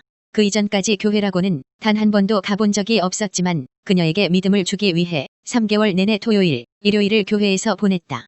청소와 심부름 등 봉사 활동을 주말마다 한 지 2개월이 넘어가자 꿈쩍도 하지 않았던 그녀는 서서히 마음의 문을 열기 시작했다. 이런 수고로움을 마다하지 않을 만큼 어떤 울타리녀가 당신이라는 남자의 마음에 들어왔는가? 그렇다면 여기에 한 가지만 더하면 된다. 바로 그녀가 흘려 하는 말을 기억해서 감동을 주라는 것이다. 당신은 별걸 다 기억하는 남자가 돼야 한다. 아주 간단한 예를 들어 그녀가 이렇게 말했다 치자. 어제 머플러를 잃어버려서 목이 허전하네. 그렇다면 그 다음 날이건 그 다음 주건 다시 만났을 때 머플러를 선물해주면 된다. 그녀가 보라색을 좋아하는지 파란색을 좋아하는지를 기억해서 그 색깔로 고르면 금상첨화다. 자기 말에 귀 기울이는 남자가 여자에게는 가장 섹시한 법이다. 1남자, 어디서 만나야 할까요? 항상 여자들한테 이런 말을 듣는다. 괜찮은 남자 어디 가면 만날 수 있나요? 제 주변에는 여자들만 지천에 깔렸다고요. 도대체 당신이 말하는 좋은 남자는 다 어디에 있는 겁니까? 이런 말을 들을 때마다 나는 일단 한숨부터 쉬고 본다. 왜? 그런 질문을 던지는 당신이라는 여자가 괜찮은 여자가 아니기 때문에 괜찮은 남자가 다가오지 않는다는 생각은 왜 안 하는가? 여자들은 흔히 이렇게 말하곤 한다. 나 그렇게 눈 안 높아요. 완전 눈 낮다니까요. 나 그렇게 까다로운 여자 아니란 말이에요. 그런데 그렇게 말하면서도 단서를 붙인다. 그냥 나보다는 돈 잘 벌고 나보다는 키가 크고 그리고 또 성실하고 착하고 남자다웠으면 좋겠네요. 그런데 그렇게 말하는 당신이 만약 4년제 대학을 졸업한 이후 대기업에 다니고 있는 사람이라고 치자. 당신이 30대가 훌쩍 넘었다면 연봉이 5천만 원에서 6천만 원 가까이 된다. 그렇다면 그 이하의 연봉을 받는 남자들은 같은 대기업에 다니거나 의사, 변호사, 판사 등의 전문직에 종사하지 않는 바에야 당신보다 남자의 연봉이 많을 리가 없기 때문에 일단 당신이 만든 조건에서 많은 남자들이 우수수 빠져나간다. 게다가 당신의 키가 만약 168cm라고 가정한다면 아무리 작아도 남자의 키가 175cm는 넘어야 할 거 아닌가? 그렇다면 전문직에 종사하거나 대기업에 다니는 남자들 중 175cm 이하의 키 작은 남자들은 또 우수수 빠져나간다. 그리고 성실하고 착하고 그러면서도 남자다워야 한다니 당신 지금 장난하나? 그런데 설사 그런 조건에 부합하는 남자를 발견했다고 해도 가장 중요한 조건이 하나 더 남아있다. 그 남자가 당신을 좋아해야 한다. 이런 식으로 하나씩 따지고 들어가면 얼마나 사람 만나는 게 힘들겠는가? 갑자기 휴하고 한숨부터 쉬고 싶은가? 당신이 지금 말하는 거 나도 다 알고 있는 거거든 하고 소리 지르고 싶은가? 그렇다고 너무 절망에 빠지지 마라. 연애만큼 비생산적이고 비논리적이고 비현실적인 것이 어디 있겠는가? 우리에게는 언제나 판도라의 상자에 남아있는 마지막 요소, 희망이라는 것이 있지 않은가? 그렇다면 본격적으로 어디서 만나야 되는지에 대해서 알아보도록 하자. 소개팅보다는 지인들의 술자리에 나가라? 대한민국 선남 선녀들이 가장 많이 하는 것이 소개팅 아니겠는가? 친구부터 시작해서 직장 동료, 아는 오빠, 아는 언니, 거기다가 친인척이나 형제자매까지도 소개팅 주선자가 될 수 있다. 문제는 과연 소개팅을 통해서 좋은 남자를 만날 수 있는가 하는 것이다. 그런데 30대를 훌쩍 넘긴 여자들은 이렇게 푸념한다. 소개팅 자리에서 맘에 드는 남자를 만나는 건 하늘의 별 따기만큼 힘들다니까요. 그녀들은 왜 이렇게 말하는 것일까? 사실 이유는 간단하다. 괜찮은 남자가 소개팅에 나가지 않기 때문이다. 특히 남자의 나이가 30대 중반에서 후반으로 넘어갈수록 이 현상은 두드러진다. 내가 보기에 괜찮은 남자는 다른 여자가 보기에도 역시 괜찮다. 여자의 직관은 남자의 그것보다 훨씬 뛰어나다. 능력 있으면서도 여자를 배려하고 성격과 외모까지 겸비한 훈남들의 주변에는 언제나 여자들이 득시글거린다. 이미 주변에 있는 수많은 여자들로부터 추파를 받고 있는 훈남들이 굳이 소개팅에 나갈 필요가 있겠는가? 또한 나이가 들어가면서 점점 어색한 자리를 꺼리게 되는 본능도 한몫한다. 현재 38살인 나의 경우만 봐도 그렇다. 소개팅을 안 한 지 10년은 넘은 것 같다. 여자친구가 없다고 해도 굳이 소개팅에 나가려는 의지가 생기지 않는다. 일단 약속한 날짜에 맞추어서 나가야 되고 어색한 자리에 앉아서 호구조사를 해야 된다. 생판 모르는 여자랑 낮에 1시간가량 커피숍에 앉아서 이런 이야기를 해야 하는 게 달갑지가 않은 것이다. 굳이 이렇게 하지 않아도 어디서든 누군가든 사귈 수 있다면 왜 굳이 소개팅에 나가겠는가? 한 가지 덧붙이자면 소개팅을 통해 만난 여자와는 진도를 빨리 뺄 수가 없다. 최소한 3번은 만나야 한다. 주선자에게 예의를 지켜야 하기 때문에 아무래도 조심스러울 수밖에 없다. 그럴 바에야 클럽에 가서 맘에 드는 여자에게 대시하는 게 훨씬 빠르고 쉽다는 것을 남자들은 잘 알고 있다. 마지막으로 사진과 실물이 다른 경우가 무척 많다는 점도 꼽을 수 있겠다. 카톡이나 페이스북 등에 올라오는 사진을 보면 연예인 뺨치게 예쁜 여자들이 많다. 하지만 실제로 보면 그 여자가 그 여자던가? 토요일 저녁 7시에 어떤 여자와 소개팅을 했다고 가정해보자.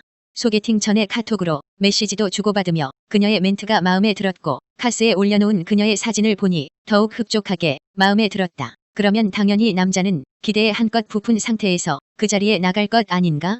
그런데 여자의 얼굴을 보는 순간 남자의 머릿속에는 나의 황금 같은 토요일이여 영원히 안녕 이라는 메시지만 가득 찬다면? 아무리 그 여자가 말을 잘하고 남자의 말에 리액션도 잘해주고 웃어주더라도 여자의 얼굴이 기대했던 그것이 아닐 때 남자는 엄청난 실망감에 빠지게 된다. 남자가 여자를 선택할 때 가장 중요한 것이 얼굴이기 때문이다. 얼굴이 마음에 안 들면 그것으로 바로 아웃이기 때문이다. 이런 일을 몇 번 경험한 남자라면 소개팅을 선호하지 않게 된다. 그 때문에 남자들이 소개팅 전 주선자에게 꼭 확인하는 것이다. 그 여자 예뻐? 내 손모가지를 걸고 내가 가진 전부를 걸겠다. 영화 타짜에 나오는 이 대사 정도로 확인 사살을 해야 괜찮은 남자들은 소개팅 자리에 나간다. 그러니 여자들이여 소개팅을 통해 괜찮은 남자를 만나기란 그대들의 예상대로 하늘의 별 따기만큼 어렵다. 그러면 어디로 가야 좋은 남자를 만날 수 있을까? 나는 소개팅보다는 편안하고 자연스럽게 만날 수 있는 술자리를 권하고 싶다. 금요일이나 토요일 저녁 친구로부터 이런 전화가 온다. 나 지금 아는 오빠들하고 같이 술 한잔하려고 하는데 나올래? 바로 이때 부모가 돌아가신 게 아니라면 부모가 편찮으신 경우가 아니라면 내 몸이 아픈 게 아니라면 당장 그 자리에 튀어나가라. 소개팅하는 것보다 괜찮은 남자를 만날 수 있는 확률이 10배는 높다. 왜 그럴까? 이런 자연스런 술자리에서는 굳이 호구조사를 할 필요가 없다. 만난 이후 예의상 애프터 신청을 해야 할 필요도 없다. 게다가 여러 사람과 섞인 자리에서 대화를 해보면 그 사람의 성격도 자연스럽게 알 수 있다. 만약 마음에 들면 술자리를 핑계 삼아 적극적으로 그 사람 곁에 다가가 재미있는 대화를 시도할 수 있는 것이다. 그러다가 정말 마음이 통하게 되면 자연스런 만남으로 이어질 수도 있지 않겠나? 소개팅할 때 주의사항. 소개팅에서 괜찮은 남자를 만날 확률이 높지는 않지만 만약 만에 하나 마음에 드는 남자를 만났다 치자. 어떻게 해야 그 사람을 내 남자로 만들 수 있을까? 소개팅을 여러 번 많이 하는 게 중요한 게 아니라 괜찮은 사람을 만났을 때 그를 사로잡을 전략이 중요하다. 누구의 인생이든 3번의 기회는 주어진다는 말이 있다. 연애에 대한 기회도 마찬가지이다. 아무리 못났어도 아무리 박복해도 기회는 반드시 찾아온다. 문제는 기회가 왔을 때 그것을 잡느냐 놓치느냐 바로 그것이다. 추운 겨울날 버스가 내 앞에 왔을 때 바로 타야 한다. 만약 그 버스를 놓치면 다음 버스를 타기 위해 우리는 춥고 쓸쓸한 버스 정류장에서 벌벌 떨어야 한다는 사실을 잊지 말자. 그렇다면 소개팅에서 괜찮은 남자를 발견했을 때 어떤 점을 주의해야 하는 걸까? 소개팅에 임하는 여자들이 알아야 할 법칙을 몇 가지 정리해보자. 첫째, 호불호를 단호하게 표현하는 것에 주의해야 한다. 이 장면들에서 여자가 무엇을 잘못하고 있는 줄 알겠는가? 남자는 여자와 대화를 이어나가기 위해 화제를 꺼내고 있다. 그런데 여자의 반응은 어떤가? 대화를 쭉 이어가게 만들기는커녕 결과적으로 남자를 침묵하게 만들고 있다. 세상의 모든 연애 전문가들이 공통적으로 하는 말이 있다. 소개팅에 나가서 중요한 건 단 한 가지입니다. 잘 웃어주고 잘 맞장구 쳐주고 잘 들어주세요. 그것만 잘하면 당신은 1단계 통과입니다. 사실 이 법칙은 연애 상대뿐 아니라 비즈니스 파트너, 동료나 상사, 심지어는 가족 등의 모든 인간관계에도 적용되는 기본 중의 기본이다. 출간 이후 10년이 넘도록 부동의 베스트셀러로 자리매김하고 있는 카네기 인간관계론의 핵심 메시지도 바로 이것이다. 남의 말을 잘 들어주는 것, 상대방이 스스로에 대해 말하도록 고무시키는 것. 그런데 이 여자는 남자가 스스로에 대해 말하도록 고무시키기는커녕 아무 말도 걸지 못하도록 대화의 싹을 잘라버리고 있다. 도대체 어쩌자는 건가? 모태솔로 중에 이런 대화 방식을 고수하는 사람이 꽤 많다. 최근에 무슨 영화 보셨어요? 설사 최근에 본 영화가 없다고 하더라도 아니요. 영화 본 거 없는데요라고 답하면 안 된다. 그럼 어떻게 답변해야겠는가? 네. 저는 요즘 좀 짬이 안 나서 영화를 통 못 봤는데 뭐 재미있게 본 영화라도 있으신가 봐요. 네. 혼자 영화 보러 가기가 좀 그래서 통 못 봤는데 요즘 어떤 영화가 재미있어요? 최소한 이런 질문은 던질 수 있어야 되는 것 아닌가? 이렇게 질문하면 남자는 자연스럽게 재미있게 본 영화에 대한 이야기를 풀어낼 것이다. 남자든 여자든 자신이 아는 분야나 경험한 일에 대해서는 말하고 싶어 한다. 특히 남자는 군대에서 있었던 사건 사고들에 대해 질문하면 하루 종일 떠들어댈 수 있는 종자들이다. 그리고 그가 만약 여자를 배려하는 남자라면 본인의 이야기만 주야장천 늘어놓지는 않을 것이란 사실을 기억하라. 어떤 사람과 10분만 대화해보면 상대방을 배려하는지 그렇지 않은지 바로 감이 오지 않는가? 둘째, 시계와 휴대폰을 단속하라. 소개팅뿐만 아니라 맞선을 볼 때도 마찬가지이다. 특히 요즘 스마트폰 사용자가 급증하면서 이것은 큰 문제가 되고 있다. 나와 한참 대화하고 있는 상대방이 자꾸 시계를 보고 휴대폰을 확인하면 당신은 어떤 느낌을 받는가? 내 말이 재미없고 나를 좋아하지 않는다고 느낄 것 아닌가? 맘에 들지 않는 상대가 앞에 앉아 있어서 그 자리에서 빨리 벗어나고 싶어서 일부러 이런 행동을 한다면 어쩔 수 없다. 그런데 마음에 드는 남자를 앞에 두고서도 여자들은 이런 실수를 자주 한다. 그녀들은 탁자 위에 휴대폰을 올려놓는다. 그리고 카톡 메시지나 문자, 전화가 왔을 때 그것을 확인하거나 혹은 무시하기 위해 휴대폰에 손을 댄다. 탁자가 진동으로 울릴 거 아닌가? 무음으로 설정해 놓았다고 해도 휴대폰 액정이 보일 것 아닌가? 그리고 대화는 끊어질 거 아닌가? 여기서 여자가 휴대폰에 눈을 두는 시간이 길어질수록 남자는 여자가 예에 없다고 생각한다. 그 역시 직업이 있고 지인들이 많다. 왜 혼자만 바쁜 척하는가? 자기 혼자만 바쁜가? 남자 입장에서는 이렇게 생각할 수 있다는 것이다. 그리고 시계에 관련된 문제이다. 한두 번 시간 확인하는 것을 두고 뭐라고 하는 것이 아니다. 그 시계가 고가의 명품 브랜드일 때가 문제다. 시계, 카리스마네요. 아, 예전에 친구한테 선물 받은 거예요. 이것은 좋은 대답이 아니다. 왜? 이 브랜드를 아는 남자라면 대충 가격을 알고 있다. 몇 백만 원에서 몇 천만 원에 이르는 명품 시계라는 것을. 이때 남자는 당신이라는 여자한테 선물을 하려면 최소한 이 정도는 해줘야 하나 하는 부담감을 가질 수밖에 없다. 또 여자가 연봉 3천만에서 4천만 원을 받고 있는 평범한 직장 여성이라면 개념 없다고 생각할지도 모른다. 한 가지 나의 경험담을 이야기해보겠다. 예전에 맞선을 보러 나갔는데 상대 여자가 분명 남자 시계인데 롤렉스를 차고 있었다. 그녀는 그 시계를 아주 아끼는 듯한 제스처를 취했다. 나는 그런 그녀에게 물었다. 아버지가 주셨나 봐요. 그런데 그녀는 대뜸 아니요. 에서 예전 남자친구가 선물해준 거예요. 이 대답을 듣는 순간 나는 그 여자에 대한 모든 환상이 깨져버렸다. 아무리 예쁘고 참해도 이렇게 행동하면 남자의 심장에는 바로 금이 가게 마련이다. 그 여자 입장에서는 솔직하게 말한 죄밖에 없다고 할지 모르지만 남자 입장에서는 받아들이기 쉽지 않다. 특히 몇 달 즐기기 위해 여자를 만나는 것이 아니라 평생을 함께할 반려자를 찾고 있는 남자라면 받아들이는 입장이 다르다. 만약 당신이 정말 전 남자친구에게 받은 명품 시계를 차고 있었다고 치자. 그렇더라도 어떻게 대답해야 되겠는가? 아버지가 나중에 좋은 남자 만나면 선물하라고 저한테 주신 거예요. 이 정도 멘트는 해줘야 할 것 아닌가? 비록 그것이 거짓말일지라도 진실을 말하는 것보다 훨씬 올바르다. 그리고 더 좋은 것은 소개팅에 나갈 때 아예 시계를 차고 나가지 않는 것이다. 시계뿐이 아니라 너무 반짝거리거나 명품인 팔찌나 반지, 목걸이 등등도 마찬가지이다. 마지막으로 소개팅과 맞선의 차이점에 대해 생각해보자.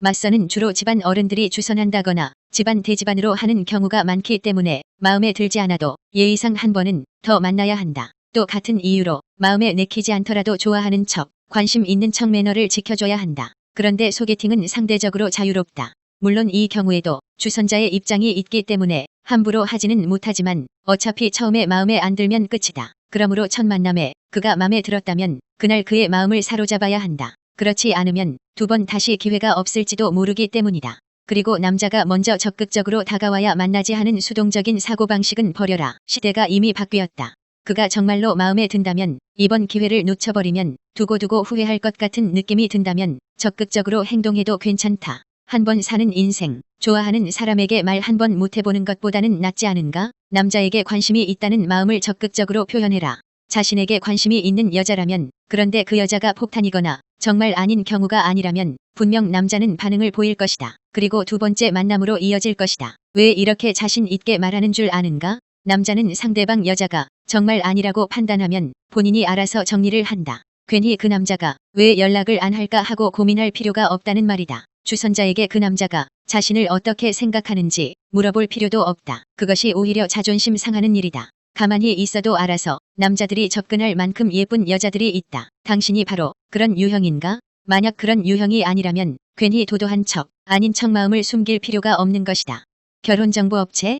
점점 나이는 들어가고 결혼이라는 것을 하기는 해야 될 것 같은데 주변에 남자는 없고 달리 어떤 방법이 없을 때 여자들은 결혼정보업체를 이용하게 된다. 이제 사람을 만나는 것에까지 돈이라는 걸 지불해야 하는 슬픈 현실에 직면한 것이다. 외로움과 괴로움에 사무쳐서 혹은 부모의 등살에 마지못해 상담사를 만나게 된 여자. 그녀는 장밋빛 미래에 대한 달콤한 속삭임을 듣는 것에서 이 여정을 시작하게 된다. 고객님 정도면 충분히 6개월 안에 좋은 짝 만나서 결혼하실 수 있어요. 여기에 한술 더 떠서 이런 말도 덧붙인다. 의사나 변호사 사자 돌림은 물론이고 고액 연봉자, 전문직 남자들 다 만나실 수 있답니다. 고객님 스펙이나 능력 정도면 그 정도 남자들한테 충분히 어필할 수 있어요. 그런데 과연 이 말을 믿고 장밋빛 미래를 상상해도 괜찮을까? 단도직입적으로 말하는데 이건 전부 고객을 유치하기 위해서 하는 거짓말들이다. 전문직 남자들을 소개시켜주지 않는다는 말이 아니다. 전문직 남자이면서도 외모, 성격, 집안 환경이나 조건이 다 만족스러운 남자가 있다고 치자.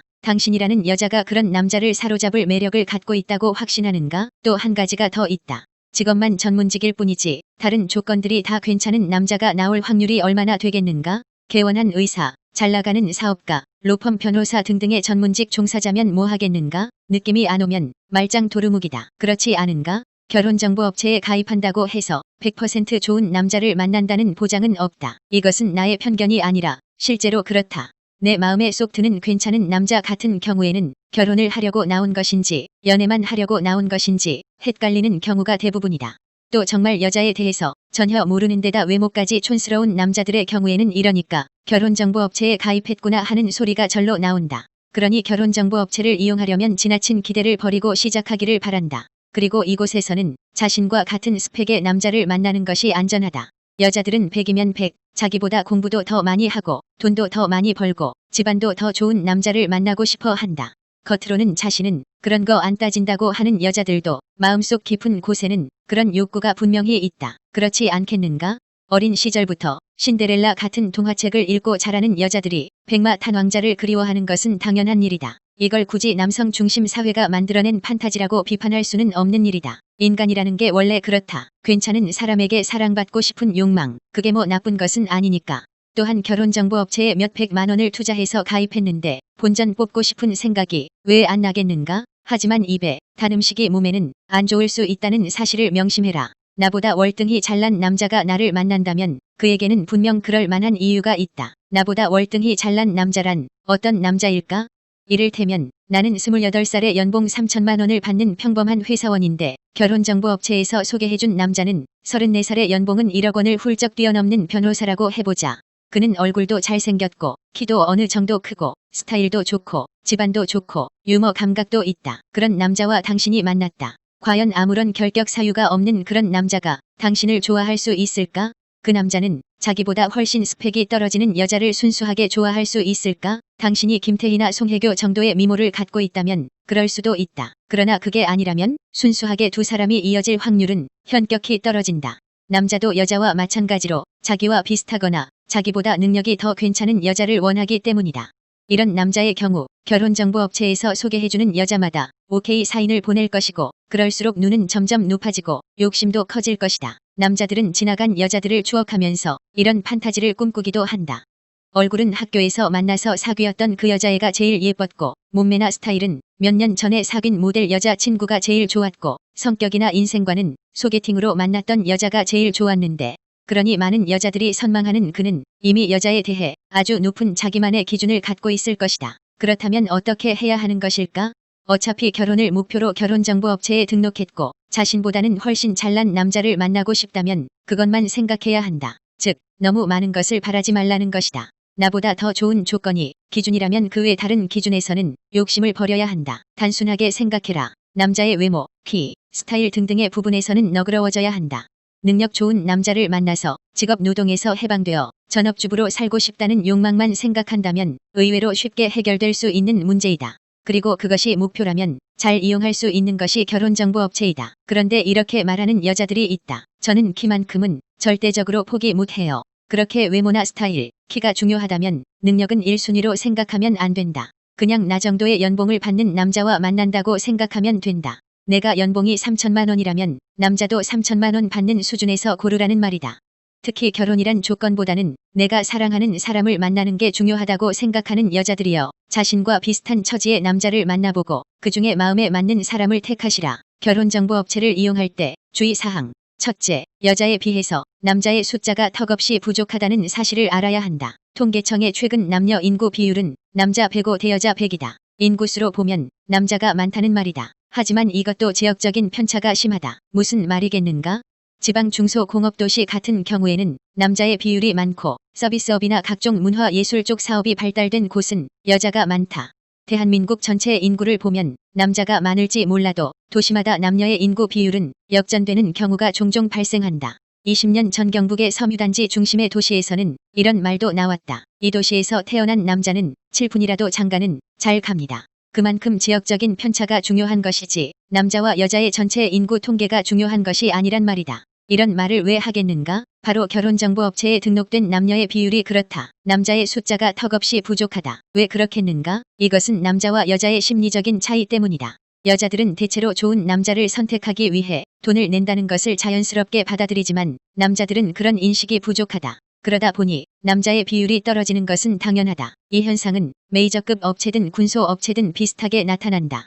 수요는 많은데 공급이 달리는 현실이다 보니 당연히 남자의 값어치는 올라갈 수밖에 없다. 그래서 대부분의 결혼정보업체에는 대타나 알바로 활동하는 남자들이 존재한다.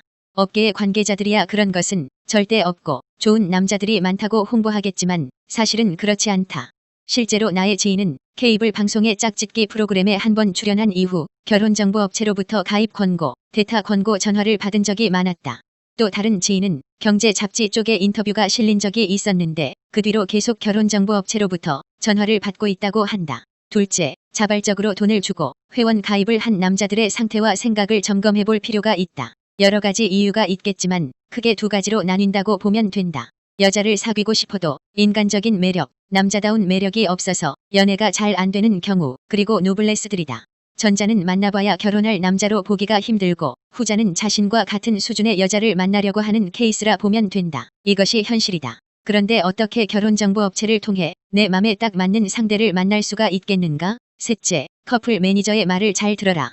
나도 블로그 미친 연애를 운영하면서 소개팅이나 맞선을 주선할 일이 더 많아졌는데 이때 문제가 무엇인 줄 아는가? 내가 보기에 두 사람이 어느 정도 어울릴 것 같으니까 괜찮아 보이니까 연결해주는 것이다. 그런데 남자든 여자든 한번 만나보고 자기 스타일 아니라고 칼같이 잘라버리면 어떻게 되겠는가? 그 다음부터 그 사람에게 누군가를 소개해주고 싶은 마음이 달아난다. 소개팅이나 맞선 주선자 입장에서 한번 생각해보기를 바란다. 한두 번이야 정말 안 맞나 보다 하고 생각할 수도 있는 문제지만 그것이 3번 이상 반복된다면 주선자는 속으로 어떻게 생각하겠는가? 자기 주제도 모르고 날뛴다고 생각하지 않겠는가? 심하면 네 꼬라지를 알아라. 같은 유의 뒷담화가 나올 수밖에 없다. 커플 매니저라고 해서 다를 것 같은가? 물론 돈을 벌기 위해 일하고 있는 사람들이지만 그들도 어쩔 수 없는 인간이다. 그들은 사람 경험이 풍부하다. 어찌 됐든 일일이 수작업을 통해 수십, 수백 명을 데이터화해서 그중에 당신과 가장 맞는 사람을 찾아주는 사람들이다. 잘 되지 않기 위해 노력하는 사람들이 아니다. 그리고 결혼정보업체를 한 번쯤 이용해본 사람은 이해할 것이다. 커플 매니저가 설득이라는 것을 하지 않는가? 남자분이 비록 얼굴이 좀 그렇지만 대신 능력이나 직업은 좋습니다. 학벌은 여자분에 비해 조금 딸리지만 집안에 돈이 많습니다. 한 번쯤 이런 식의 말은 들어봤을 것이다. 자, 그렇다면 동일한 커플 매니저는 남자 쪽에게는 뭐라고 말했을까? 여자분이 직업이 없어서 그렇지 얼굴도 예쁘시고 성격도 좋으시더라고요. 집안도 평범하고 돈이 그렇게 많지는 않지만 학벌이 좋고 자기 직업이 있는 여자분입니다. 이렇게 말하지 않겠는가? 이때 자기 자신의 처지를 인정하고 타협할 줄 아는 태도를 보여라. 그래야 커플 매니저도 진심으로 좋은 사람을 소개해줄 마음이 생긴다. 일단 괜찮은 사람을 만나야 그 남자를 구워 삶든 어쩌든 할 게 아닌가? 결혼정보업체에서 평생 소개해주는 것이 아니다. 만남의 횟수는 곧 돈이다. 실제로 커플 매니저로 일했던 지인이 이런 말을 한 적이 있다. 말 안 듣고 귀찮게만 하는 여자 고객들은 빨리빨리 횟수 채워서 끝내고 싶다니까. 넷째, 결혼정보업체에 가입하기 전에 자기 자신부터 점검하라. 나는 항상 여자들에게 이렇게 조언한다. 지금 상태로 결혼정보업체에 가입한다고 해서 다 결혼하는 거 아닙니다. 수많은 여자들이 자기는 욕심이 없다고 하지만 돈이라는 것을 지불하고 만남을 갖는 것인데 괜찮은 남자를 만나고 싶은 욕심이 왜 없겠는가?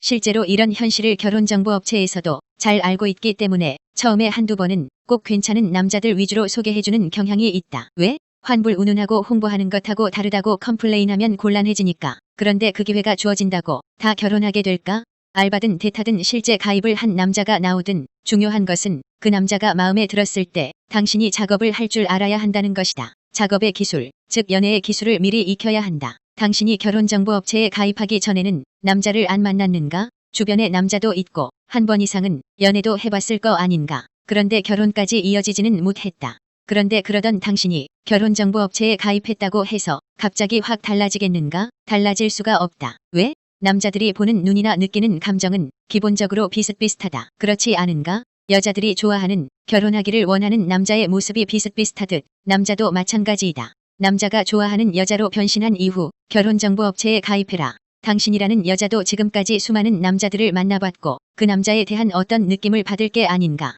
저 남자는 결혼할 상대는 아니야. 연애하기에는 괜찮은 남자네. 남자도 마찬가지라는 것을 인정해야 한다. 참 안타까운 것이 무엇인 줄 아는가? 역지사지라는 너무도 당연한 이치를 모른다는 사실이다. 대부분의 여자들이 자기 자신은 문제가 없다고 생각한다. 내가 어때서? 이렇게 생각하면 답이 안 나온다. 주변의 친구들은 결혼만 잘하는데 나는 왜 이럴까? 무난하게 만나서 무난하게 결혼만 잘하고 알콩달콩 잘 살던데 왜 나는 결혼을 못할까? 그 원인에 대해 진지하게 생각해보라는 말이다. 그리고 자신의 이미지 콘셉트를 만들어서 결혼하기 괜찮은 여자로 포지셔닝할 줄 알아야 한다. 실제로 어떤 여자의 이미지 컨설팅을 해준 적이 있는데 발음 교정, 행동 교정과 함께 화장, 머리 스타일, 패션 스타일을 제대로 잡아준 것만으로도 좋은 결실을 맺은 적이 있다. 그녀는 몇 개월 뒤에 청첩장을 보내면서 나에게 여러 번 고맙다는 말을 전했다. 대부분의 여자들이 외모가 권력이라는 것을 알기 때문에 예뻐지려고 노력하고 다이어트도 365일 내내 하다시피 하는 것은 잘 알고 있다. 그러나 자신의 한계를 인정하는 것, 긍정적인 성격으로 마인드 컨트롤하는 데에는 얼마나 노력하고 있는지 다시금 되돌아봐야 할 것이다. 클럽? 솔직히 추천하고 싶지 않은 방법이지만 이곳에 괜찮은 남자가 많다. 문제는 그 남자들이 대부분 육체관계를 목적으로 클럽에 간다는 사실이다. 그러나 능력이나 외모, 스타일, 성격 등의 측면에서 볼 때 괜찮은 남자들이 많다는 것은 인정할 수밖에 없는 사실 아닌가? 그렇게 봤을 때 잘만 이용하면 좋은 남자를 만날 수 있는 곳이 바로 클럽이다. 물론 하룻밤의 불장난으로 끝나거나 잘해서 사귀어도 오래가지 못하고 상처받는 경우가 많은 것도 사실이다. 그렇다면 어떻게 하면 조금 덜 상처받고 조금 더 안전한 남자를 클럽에서 만날 수 있을까? 일단 이 방법을 말하기 전에 대전제가 하나 깔린다. 무엇이겠는가?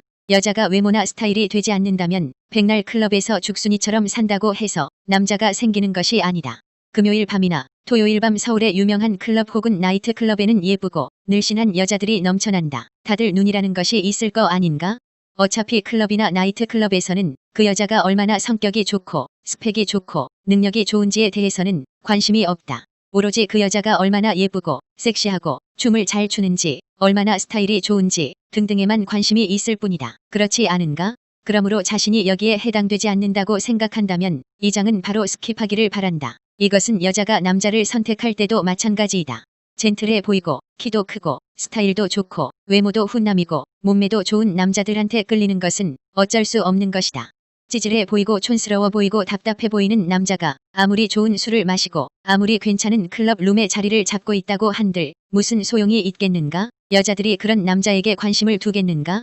당신이라는 여자의 외모가 꽤 괜찮은 편이라면 어디 가서 꿀리지 않는다고 한다면 친구들이랑 클럽이나 나이트 클럽에 가서 괜찮은 남자에게 대시받아 본 적이 있다고 한다면 한 가지 원칙을 말해주고 싶다. 그 남자를 만난 이후 한 달 동안은 그저 지켜봐야 한다. 그 남자와 클럽에서 처음 만났다. 남자가 예의도 바르고 여러모로 괜찮아 보인다. 그럴 경우 그 장소에서 빠져나와 간단하게 소주 한 잔을 더해라. 혹은 치킨에 맥주 한 잔도 괜찮다. 단 더 이상 술을 먹어서는 안 된다. 이때 이런저런 이야기를 주고받으면서 연락처를 교환하라. 카톡이나 페이스북, 트위터 등의 친구로 등록해놓고 그날은 그대로 헤어져야 한다. 그런 이후 한 달 동안 그 남자를 관찰해야 한다. 남자가 만나자고 해도 만나면 안 된다. 회사 일이 많다고 핑계를 대더라도 바로 다시 만나면 절대로 안 된다.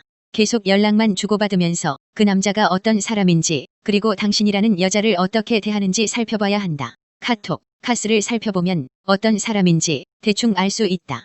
또 페이스북이나 트위터 계정을 보면 그 사람이 주변 사람들과 어떻게 소통하고 있는지를 대략 확인할 수 있다. 그렇게 관찰했는데 그 남자와 연애해도 괜찮겠다. 나쁘지 않은 사람 같다. 바람둥이 같지는 않다라는 판단이 섰을 때 그때부터 만나서 연애를 해도 늦지 않다는 것이다. 왜 이렇게 오랫동안이나 관찰해야 하는 것일까? 그 남자를 클럽에서 처음 만났기 때문이다. 물론 그 장소에 온다고 해서 전부 바람둥이이거나 나쁜 남자 유형은 아니다.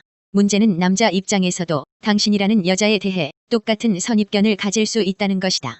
착하고 성실한 남자일지라도 당신이라는 여자를 클럽에서 만났기 때문에 이 여자는 그렇고 그런 사람이니 그냥 한번 데리고 놀아야지 하는 생각을 할 수도 있다는 것이다. 하지만 클럽에서 만났다고 해서 연애하고 결혼하지 말라는 법은 없다. 실제로 클럽에서 만난 것이 인연이 되어 결혼까지 이어지는 경우도 꽤 있다. 핵심은 남자에게 쉬운 여자, 노는 여자가 아니라는 것을 인식시켜야 한다는 점이다. 클럽에서 만났으니까 한두 번 만나서 빨리 잠이나 한 번 자야겠다는 생각을 하지 못하도록 다른 매력을 보여줘야 한다. 그러므로 한 달 동안 관찰한 뒤에 그 남자를 만났을 때 클럽에서와는 다른 이미지를 보여줄 줄 알아야 한다.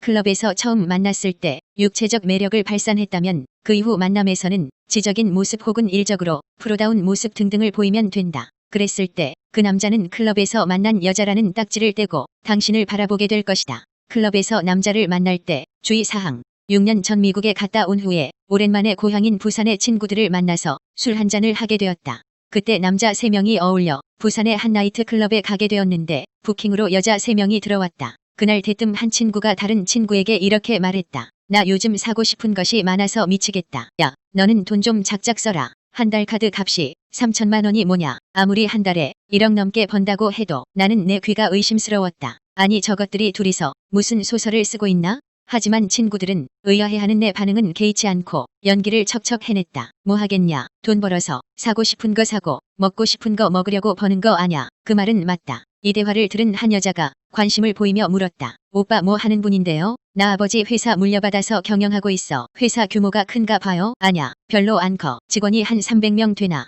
친구의 거짓말은 또 다른 거짓말을 낳았고 그는 점점 재벌 2세로 변해가고 있었다. 오빠 차는 뭐 타고 다니는데요? 비사. 거짓말 아니에요? 차 키 보여줄까? 내 차 키가 어디 있더라. 친구는 이렇게 말하면서 주섬주섬 차 키를 찾았다. 아, 맞다. 내가 내 차 키 가지고 있지. 친구는 나를 가리키면서 차 키를 내어달라고 종용했다. 사실 그때 당신의 차가 비사의 고급 세단이었다. 나는 친구가 무안할까 봐 분위기에 맞춰 연기를 해주었다. 왜 이런 이야기를 하는 줄 알겠는가? 사실 친구는 재벌은커녕 한 달에 야근을 포함해서 300만 원도 벌지 못하는 처지였다. 차도 한 친구는 국산 준소형 차, 다른 한 친구는 중고차를 타고 다녔다. 그런데 그런 친구들이 여자들 앞에서 재벌 2세인 양연기를 하는 것이었다. 왜? 돈이 많다고 해야 여자들이 관심을 가져주기 때문이다. 그리고 그래야 하룻밤을 여자와 함께 보낼 수 있기 때문이다. 그런 목적으로 클럽에 간 남자들은 얼마든지 여자들을 혹하게 하는 거짓말을 할 수 있다. 그러니 이 장소에서 만난 남자들은 확실히 검증된 사람들이 아니라고 본다. 결혼정보업체와는 이 점이 다르다. 그러므로 이곳에서 남자를 만났다면 첫째로 해야 할 일은 정해져 있다. 그의 명함을 받아라. 사업을 하는 남자라면 더더욱 지갑에 명함이 없을 리 없다. 명함이 없다는 것은 사업하는 남자로서 기본이 되지 않은 것이다. 만약 크게 사업을 한다고 떠벌리던 남자가 지금은 명함이 없다거나 다 떨어졌다고 한다면 꼭 의심해봐야 한다. 그리고 명함을 받았다면 그 이후 누구를 시키든 꼭 확인해봐야 한다. 그 사람이 맞으면 전화를 끊으면 된다. 돌다리도 두들겨보고 건너라는 속담이 괜히 나온 것이 아니다. 확인해서 여자에게 나쁠 것은 없다. 그 사람이 좋은 차를 타고 다니고 좋은 옷을 입고 다니고 돈도 나한테 많이 쓰니까 능력 좋은 사람이라고 믿었다가 낭패를 보는 일은 꽤 많다. 실제로 블로그 미친 연애를 운영하면서 여자들에게 받는 상담 메일 중 한 달에 2~3건은 꼭 돈 문제다. 사업을 하고 있고 능력 있고 돈 많은 남자 친구에게 돈을 빌려줬다가 받지 못한 경우 작게는 몇백만 원에서 많게는 억 단위까지 있다. 그 돈을 어떻게 하면 받을 수 있겠느냐고 여자들은 눈물로 호소한다. 그런데 이때 이 남자들을 처음에 어디서 만났느냐고 물어보면 10중 8구 길거리, 클럽, 나이트클럽, 소개팅 주선 어플 등을 통해서이다. 여자 등쳐먹고 사는 남자들은 분명히 존재한다. 그런 사기꾼들이 전형적으로 쓰는 방법이 있다. 그들은 우선 여자에게 돈 많은 남자, 능력 있는 남자로 보이기 위해 애쓴다. 비싼 가게에서 식사 대접을 한다거나 명품을 선물하는 것은 필수 코스다. 그러다가 점점 여자가 자신한테 빠져들고 결혼까지 생각하는 단계에 이르면 사업상 자금이 부족하다면서 돈을 빌려달라고 읍소한다. 이미 정 주고 마음 주고 앞으로 결혼까지 할 생각이 있는 여자는 남자가 사업상 자금이 부족하다고 하니 있는 돈을 탈탈 털어서 혹은 빚을 내서라도 돈을 빌려주게 된다. 여자에게 투자했던 자금의 몇 배를 벌어들이기 위한 남자의 뻔한 수법인데도 순진한 여자는 추후도 그런 남자일 거라고 의심하지 못한다. 나중에 모든 걸 알게 된 여자. 그때 가서 경찰에 고발하면 그 남자에게 뜯긴 돈을 받을 수 있을 것 같은가? 이런 경우 대부분의 남자는 일명 개털이다. 자기 명의로 된 집도 차도 없는 경우가 많다. 그 남자를 사기죄로 고소하여 잡았다고 해도 재산이 없기 때문에 배째라고 드러누워버리면 돈을 되돌려 받을 방법이 없는 것이다. 설상가상으로 담당 형사는 서로 연인 사이인데 좋게 해결하세요라고 말한다. 또 남자가 빌린 돈을 조금씩 갚겠다고 선언하면 더 이상 할 말이 없는 것이다. 그러므로 이런 비극의 여주인공이 되고 싶지 않다면 다음 사항을 명심해라. 여자들이여, 클럽에서 만난 남자와 절대 원나잇 하지 마라. 보통 클럽 룸이나 부스 그리고 나이트 룸에서 합석하여 술 먹고 놀면서 자연스럽게 원나잇으로 이어지는 경우가 많다. 화려한 조명에 신나는 음악, 거기다가 술 기운까지 올랐다. 남자가 예쁘다고 공주 같다고 달콤한 유혹의 말을 속삭이면 아무리 이성적으로 조절을 잘하는 여자라 하더라도 이내 무너질 수밖에 없는 것 아니겠는가? 그러나 여자들이여, 이성을 찾아야 한다. 클럽에서 재미있게 놀더라도 술을 적당히 먹고 한 가닥에 이성은 쥐고 있어야 한다. 에라이 모르겠다 하고 생각하는 순간 아기 구렁텅이에 빠져들 수 있다. 아침에 일어났을 때는 후회라는 단어밖에 생각나는 게 없다. 설사 이렇게 연애를 시작한다고 해도 끝내는 여자가 버림받는 수순으로 흘러가는 경우가 부지기수이다. 이런 부분을 방지하기 위해서 한 가지 방법을 제안하는 바이다. 클럽에서 괜찮은 남자와 합석을 하게 되면 그곳에서 적당히 놀고 나서 그 남자와 함께 둘이 나가든 친구들과 짝을 지어서 여럿이 나가든 다른 장소로 이동해라. 은폐된 분위기 속에서 술 먹고 노래하고 춤추고 놀지 말고 해장국집이나 포장마차에서 그 남자를 한번 봐라. 아마 클럽 안에서 봤던 남자의 모습과는 많이 다를 것이다. 그 남자를 조금 더 객관적이고 정확하게 볼 수가 있을 것이다. 그리고 그러려면 당신이라는 여자가 이성을 잃지 않을 만큼 깨어 있어야 한다. 음악이 없고 조명이 없고 분위기가 없어지면 그 남자 본연의 매력에 대해 냉정한 평가를 내릴 수 있다. 원나잇에 빠질 위험도 훨씬 줄어든다. 그 남자에 대한 객관적 평가를 마쳤다면 무조건 택시를 타고 집에 가야 한다. 그 남자가 집까지 데려다 주겠다고 우겨도 웃으면서 여유 있게 호의를 거절해야 한다. 그러면서 이런 멘트를 날리면 된다. 오빠, 다음에 우리 또 볼 거잖아요. 그때 데려다 주세요. 골프 연습장? 아무리 LPGA에서 박세리의 맨발 투혼이 있었고 우리 한국 여자들이 미국 무대를 휩쓸고 있다고 하더라도 아직 국내에서 골프는 남자의 운동인 만큼 골프 연습장에는 여자보다 남자의 숫자가 훨씬 많다. 예전에는 골프가 귀족 스포츠였기 때문에 나이 지긋하게 드신 회장님, 사장님 혹은 의원님 소리 듣는 배불뚝이 아저씨들의 전유물이었으나 지금은 달라졌다. 골프가 대중화되면서 젊은 사람들의 숫자도 제법 늘었다. 그리고